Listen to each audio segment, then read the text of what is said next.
ఆకాశవాణి నిజామాబాద్ కేంద్రం. మీరు వింటున్నారు ఆకాశవాణి నిజామాబాద్ కేంద్రం అందిస్తున్న కార్యక్రమాలు.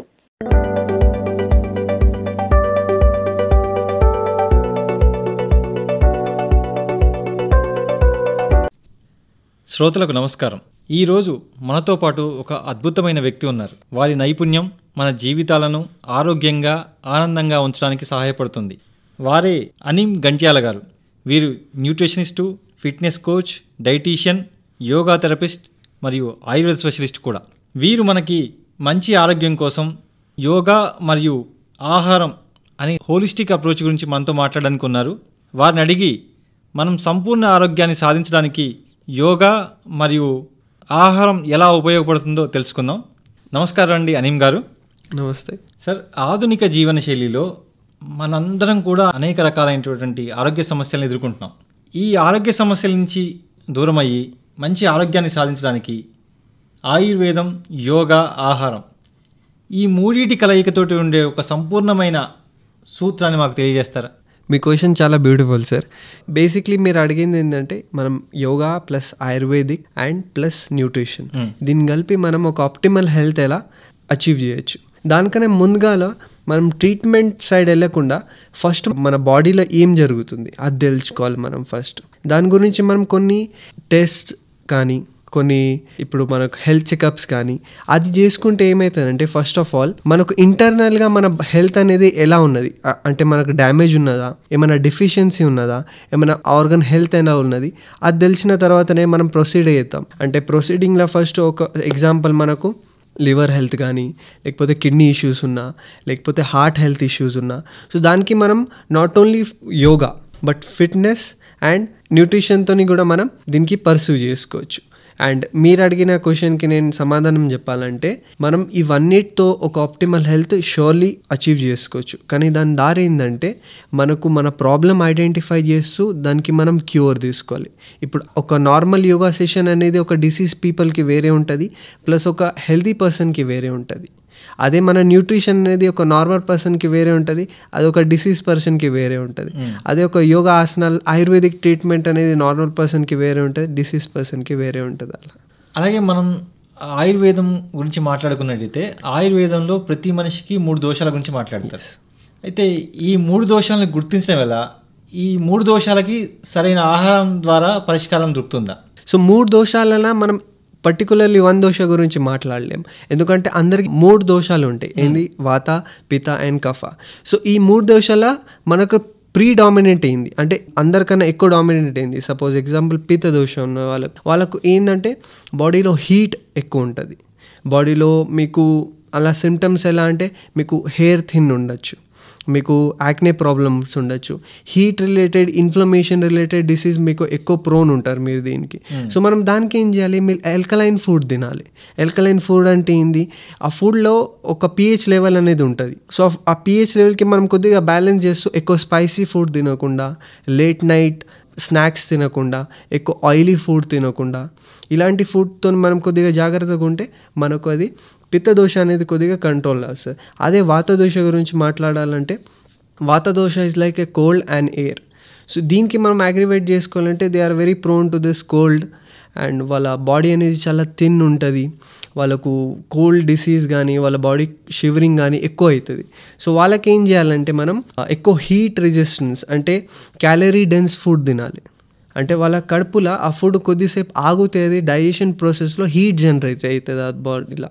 సో దానివల్ల ఆ ట్రీట్మెంట్ అనేది ఉంటుంది. ప్లస్ కఫ దోష వాళ్ళకు కూడా ఇలాంటి డిఫరెంట్ డయట్, ఇలాంటి డిఫరెంట్ రెమెడీస్ ఉంటుంది. ప్రతి దోషాస్కి ప్రతి different food and dietary supplements అనేది ఉంటుంది మనకు. అయితే ఈ దోషాలకి యోగాకి సంబంధం ఉందా? ఎస్. ఇప్పుడు మీకు పిత్తదోష ఉన్న వాళ్ళకు మెయిన్లీ నేను ఇప్పుడు మీకు చెప్పిన కదా, ఆ పిత్తదోష ఉన్న వాళ్ళు ఎక్కువ అయితే ఒక సర్టన్ లెవెల్ వరకు అయితే ఓకే, కానీ ఆ లెవెల్ దాటితే మీకు ఆ డిసీజ్కి మీరు ప్రోన్ అయిపోతారు. బేసిక్లీ ఇన్ఫ్లమేషన్కి మీరు ప్రోన్ అవుతారు.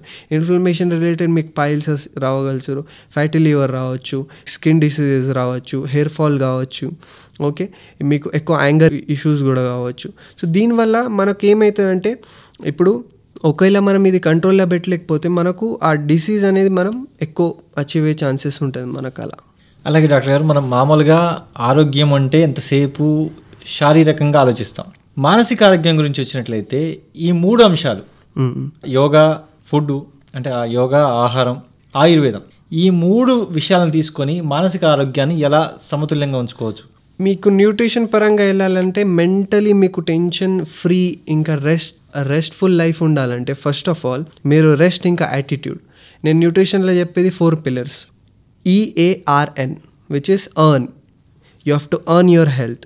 ఎర్న్, E వచ్చేసి ఎక్సర్సైజ్, A వచ్చేసి యాటిట్యూడ్, R వచ్చేసి రెస్ట్, N వచ్చేసి న్యూట్రిషన్. సో మన న్యూట్రిషన్ అనేది మన చేతుల్లో కొంత మాత్రం ఉంటుంది. ఎక్సర్సైజ్ కూడా మనం చేసుకోవచ్చు, కానీ యాటిట్యూడ్ ఇంకా రెస్ట్ అనేది చాలా ఇంపార్టెంట్. మనం వేరేల గురించి ఇదంతా సాక్రిఫైస్ చేసేస్తాం. ఏదైనా వీడియో చూసినా లేకపోతే ఫ్యామిలీ ఫంక్షన్ ఉన్నా రెస్ట్ ఉండదు మనకు. ఆ వీడియో వల్ల మనకు ఒక టెన్షన్ ఉంటుంది, అంటే ఆ టెన్షన్ బట్టేది మనకేం పోయేదిలేదు. కానీ ఈ 2 పిల్లర్స్కి మనం కంట్రోల్లో పెట్టుకుంటే న్యూట్రిషన్ సైడ్లో మనం ఒక మెంటల్ టెన్షన్కి మనం రిలాక్స్ పెట్టుకోవచ్చు. అదే ఆయుర్వేదిక్ వస్తే ఇప్పుడు మెయిన్లీ మనకు యోగా, ఆయుర్వేదిక్లో ఏం చెప్తానంటే మనకు సమాధి గురించి మీకు ఐడియా ఉందా? అంటే యోగిక్స్ ఎక్కువ అయితే సమాధి అంటే మేము డైయింగ్ కాకుండా మేము సమాధిలో వెళ్ళిపోవాలి. ఎస్. సో దానికి మనకు ఈ కలియుగల సమాధి దొరకాలంటే మనకు 3 దారులు ఉంటాయి. ఫస్ట్ ఇస్ కర్మయోగా, సెకండ్ ఇస్ భక్తి yoga, and third is your Dhyan. Dhyan అనేది ఏంది? Meditation, which is not possible for a common person. అంటే కామన్ పర్సన్కి ఇది అచీవ్ చేయాలంటే చాలా డిఫికల్ట్. మీరు ఒకసేపు 1 గంట కూర్చోవాలంటే కష్టం. అదే భక్తి యోగా అంటే ఏంది? ఒక higher being, not only your అంటే పర్టికులర్ గాడ్ కాకుండా ఒక హయ్యర్ బీయింగ్, ఒక హయ్యర్ సెల్ఫ్కి మీరు కంప్లీట్లీ సరెండర్ అయ్యి అలా భక్తిలో ఉండాలి. థర్డ్ వచ్చేసి కర్మయోగా. ఒకవేళ మీరు ఇది ఈజీ ప్రాక్టీస్ డైలీ లైఫ్లో మీరు కానీ నేను కానీ ఏ ఒక్కరు పర్సన్ కూడా అది అడాప్ట్ చేసుకుంటే, హ్యాబిట్ చేసుకుంటే మీకు ఒక self mindful and calm mentality ఉంటుంది. కర్మయోగం అంటే ఏంటంటే ఒక సెల్ఫ్లెస్ యాక్ట్. మాకు యోగాలో నేర్పించింది ఇదే. మీరు రోజు లేచి ఒక 1 సెల్ఫ్లెస్ యాక్ట్ ఈస్ యూనివర్స్కి ఇచ్చేయండి. మీరు ఒక పూర్ పర్సన్కి ఫుడ్ ఇచ్చిన, ఒక హంగ్రీ యానిమల్కి ఫుడ్ ఇచ్చిన, లేకపోతే ఒక హోమ్లెస్ పర్సన్కి ఏదైనా చిన్న హెల్ప్, ఒక ఓల్డ్ పర్సన్కి రోడ్ క్రాస్ చేయించిన, ఏదైనా చిన్న హెల్ప్ కూడా చేస్తే అది మీకు ఒక పర్సనలీగా మీరు ఒక హ్యాపీనెస్ అనేది మీకు అచీవ్ అవుతుంది అది. సో అది మాకు నేర్పించినారు. నేనైతే బేసిక్లీ పొద్దుగా లేచినాక నేను చాలా కర్మయోగ చేస్తాను. నేను ఒక ప్రస్తుతానికి 1 year నుంచి నేను మార్నింగ్లా ఫ్రీగా క్లాస్ నేర్పిస్తుండే. సో నేను ఎప్పుడు ఆలోచించుకోలే, అరే నాకు అక్కడ నుంచి ఏం వస్తుందో ఏం రాదు.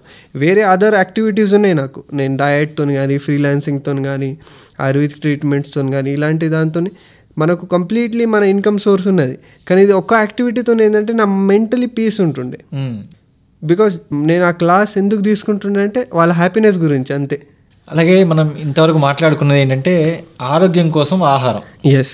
ఏ ఆహారం తీసుకుంటే ఏ దోషం అనే దాన్ని బట్టి మనం మాట్లాడుతున్నాం. ఎస్. అయితే ఏ ఆహారాలు తీసుకోకూడదు అంటే ఆయుర్వేదంలో పథ్యం అని ప్రత్యేకంగా వాడతారు. ఎటువంటి దోషాలు ఉన్న వాళ్ళు ఎటువంటి ఆహారాన్ని తీసుకోకూడదు, ఎటువంటి ఆహారం తీసుకోవాలనేది 2 రకాలుగా ఉంటుందా?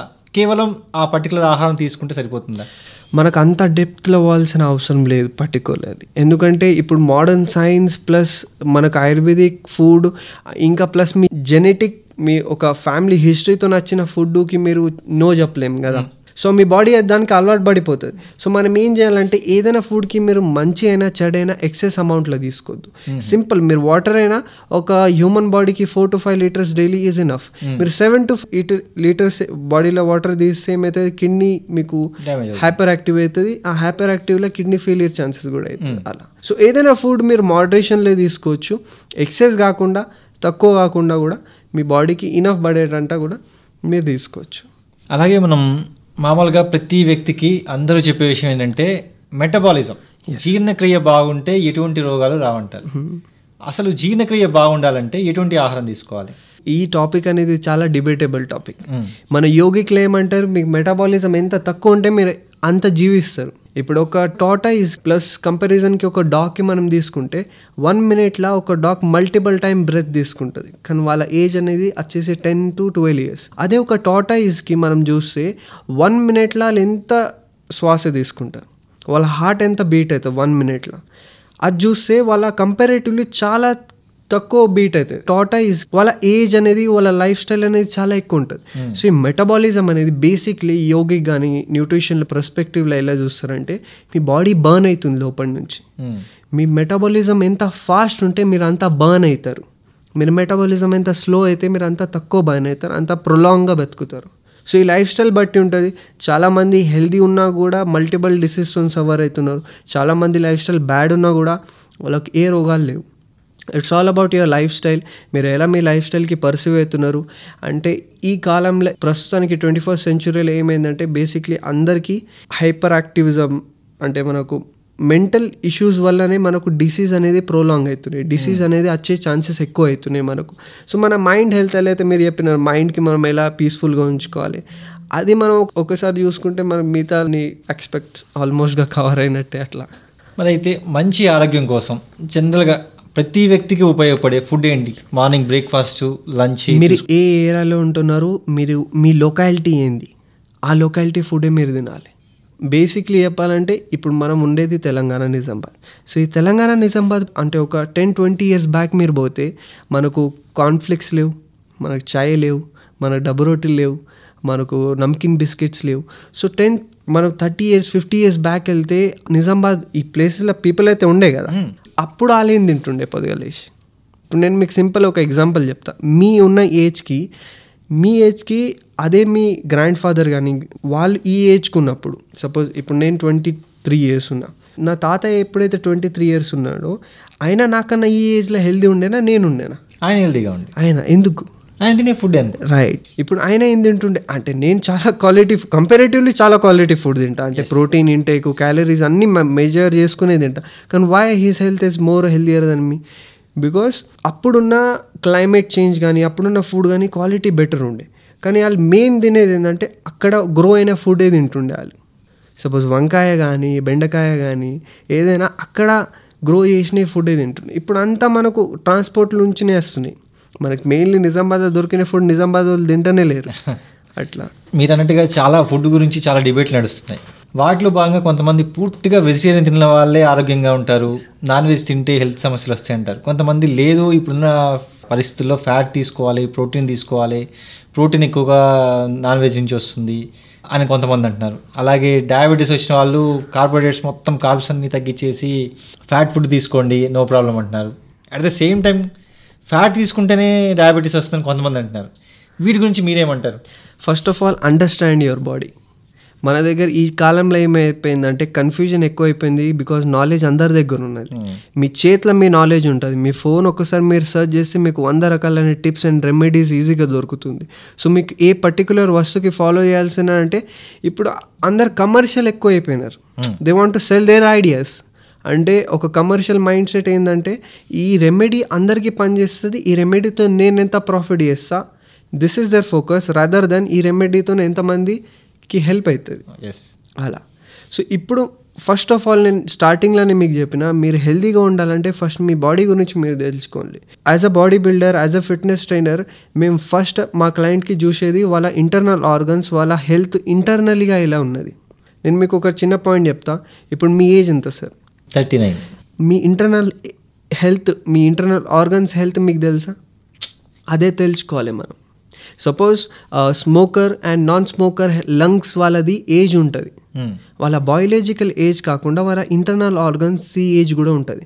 That is according to your usage of the organs, basically the metabolism. మీరు ఎంత బర్న్ చేస్తారో మీ బాడీకి అంత మీ బాడీ ఏజ్ అవుతుంది ఇంటర్నల్గా. మీరు ఎప్పుడైనా వినొచ్చు యంగ్ పర్సన్కి హార్ట్ అటాక్ వచ్చింది, యంగ్ పర్సన్కి కిడ్నీ ఫెయిలియర్ అయింది, అరౌండ్ 25-35 ఏజ్కి హార్ట్ అటాక్, కార్డియాక్ అరెస్ట్ వచ్చి ఆయన డెడ్ అయిపోయింది. ఎందుకు? బికాస్ అలా హార్ట్ హెల్త్ అనేది చాలా సీనియర్ ఉన్నది. That is because of their sedentary life style, their health heating habits and everything. అలాగే జనరల్గా చెప్పండి సార్, అంటే కామన్ మ్యాన్ రోజు బ్రేక్ఫాస్ట్, లంచ్, డిన్నర్ ఈ 3 ఐటమ్స్లో ఎటువంటి ఫుడ్స్ చేర్చుకుంటే, ఆహారం చేర్చుకుంటే హెల్తీగా ఉండొచ్చు? మనం ఫ్రూట్స్ తినచ్చు, వెజిటేబుల్స్ తినచ్చు, ఆయిల్ తక్కువ తినాలి. మీకు ప్రతి హాస్పిటల్స్లో ప్రతి డైటీషియన్స్ రూమ్లో ఒక ఫుడ్ పారామీటర్ ఉంటుంది. మీరు బేసిక్లీ అది ఫాలో అయితే ఇనఫ్. మన కింద వచ్చేసి ఏముంటుంది, ఎక్కువ మాత్రం అయితే కార్బోహైడ్రేట్స్ ఉంటాయి, which should be around 75% of your plate, 70 to 50. 25% వచ్చేసి మీ ప్రోటీన్ ఉండాలి. దాని తర్వాత మీకు ఫైబర్ ఉండాలి, ఎందుకంటే ఇవన్నిటికీ మనం డైజెస్ట్ చేయాలంటే మనకు ఫైబర్ అవసరం. దాని తర్వాత ఒక handful and spoonful of fat ఉండాలి, అది కూడా గుడ్ ఫ్యాట్. మీకు ఆయిల్ తేవాల్సిన ఫుడ్ అవసరం లేదు, మీకు ఫాస్ట్ ఫుడ్ అవసరం లేదు. మీరు ఫిష్ ఆయిల్ తినచ్చు, ఓకే గుడ్, అంటే డ్రై ఫ్రూట్స్ తినచ్చు, రైట్, డైరీ ప్రోడక్ట్స్ తినచ్చు. అలా కొత్త మాత్రం మనకు గుడ్ ఫ్యాట్స్ అనేది దొరికే ఛాన్స్ ఉంది. So this is a optimal plate for everybody. మీరు లంచ్ కానీ బ్రేక్ఫాస్ట్ కానీ డిన్నర్ కానీ ఇలానే మీరు ఫాలో కావచ్చు దీనికి. ఇంకొకటి, ఇప్పుడున్న పరిస్థితుల్లో చాలామంది యోగాని నిర్లక్ష్యం చేసి జిమ్ వైపు వెళ్తున్నారు. కొంతమంది ఏమంటారంటే జిమ్ అనేది కేవలం శరీరాన్ని ఒక మౌల్డ్గా మార్చుకోవడం, అంటే ఒక షేప్లోకి తీసుకురావడం గురించి తప్ప ఇంకా దేనికి ఉపయోగపడదు. బట్ యోగా అనేది హెల్త్ కాన్షియస్లో యోగా బెస్ట్ అంటారు. ప్రభుత్వాలు ఇన్ని ప్రచారం చేస్తున్నా చాలామంది ఇంకా జిమ్కే ఎక్కువ ప్రయారిటీ ఇస్తున్నారు. మీరేమంటారు? ఇప్పుడు జిమ్ బెటర్ అంటారా, యోగా బెటర్ అంటారా? Yoga is your internal health and gym is your external health. అంటే యోగాతోని మీరు మీ సెల్ఫ్కి కనెక్ట్ అవుతారు అండ్ సరౌండింగ్తో డిటాచ్ అవుతారు మీరు, అంటే సరౌండింగ్ పీపుల్తో. కానీ యూనివర్స్ ఇంకా కాస్మోస్తో అయితే మీరు కనెక్ట్ అయిపోతారు. వేరే వాళ్ళతో మనకేం సంబంధం ఉండదు. ఒక యోగా చేసే మెడిటేషన్ వ్యక్తికి వేరే వాళ్ళ ఒపీనియన్ అంత మ్యాటర్ కాదు. కానీ ఒక జిమ్ వ్యక్తికి ఏంటంటే if they are self obsessed with their external health, అంటే నేను ఎలా కనిపిస్తున్నాను, నేను ఒక పర్టికులర్ ఒక అపీరియన్స్ తీసుకొని వేరే వాళ్ళు ముంగట వెళ్ళాలి, వాళ్ళ అపీరియన్స్ గురించి వాళ్ళు కాన్షియస్ ఉన్నారంటే వాళ్ళు జిమ్ సైడ్ వెళ్తారు. కానీ నా ఒపీనియన్లో ఏంటంటే ఇప్పుడు నేను టైకోండో కూడా చేస్తా, నేను జిమ్ కూడా చేస్తా, నేను యోగా కూడా చేస్తా. నేను టైకోండో ఎందుకు చేస్తా అంటే నా మార్షల్ ఆర్ట్స్ సెల్ఫ్ డిఫెన్స్ గురించి. నేను యోగా ఎందుకు చేస్తా అంటే మెంటల్ పీస్. నేను జిమ్ ఎందుకు చేస్తా అంటే because I want to look good, అంటే నాకు ఒక నా పీక్ హెల్త్ ఎలా ఉంటుంది అది అచీవ్ చేయాలనే ఒక డ్రీమ్ ఉన్నది. అందరికీ వేరే డ్రీమ్ ఉంటుంది. మేబీ కొంతమంది నాకు ఫాలో కావచ్చు, కొంతమంది ఫాలో కావద్దు, అది మీ యొక్క లైఫ్ స్టైల్ అంతే. రైట్. సో జిమ్ చేయొచ్చు, యోగా చేయొచ్చు, కానీ యోగా అనేది మెంటల్ పీస్ కావాలంటే యోగా ఈజ్ ద బెస్ట్. విన్నారు కదా అనిమ్ గంట్యాల గారు చెప్పిన విశేషాలు. వారు చెప్తున్నది ఏంటంటే ఆయుర్వేదం, యోగా, ఆహారం, ఈ 3 విషయాలని దృష్టిలో పెట్టుకొని మన సంపూర్ణ ఆరోగ్యాన్ని సాధించవచ్చని వాళ్ళు చెప్తున్నారు. వారు ఈరోజు మన స్టూడియోకి వచ్చి మనకు విలువైన విషయాన్ని తెలియజేశారు. ఇవన్నీ మన జీవితంలో భాగంగా చేసుకుంటూ సంపూర్ణ ఆరోగ్యాన్ని సాధించేందుకు కృషి చేద్దాం. మనకి ఈరోజు విలువైన సమయాన్ని కేటాయించి మనకి ఈ విషయాన్ని తెలియజేసినందుకు అనిమ్ గంట్యాల గారికి మరొకసారి ధన్యవాదాలు తెలియజేసుకుంటున్నాను. Thank you sir.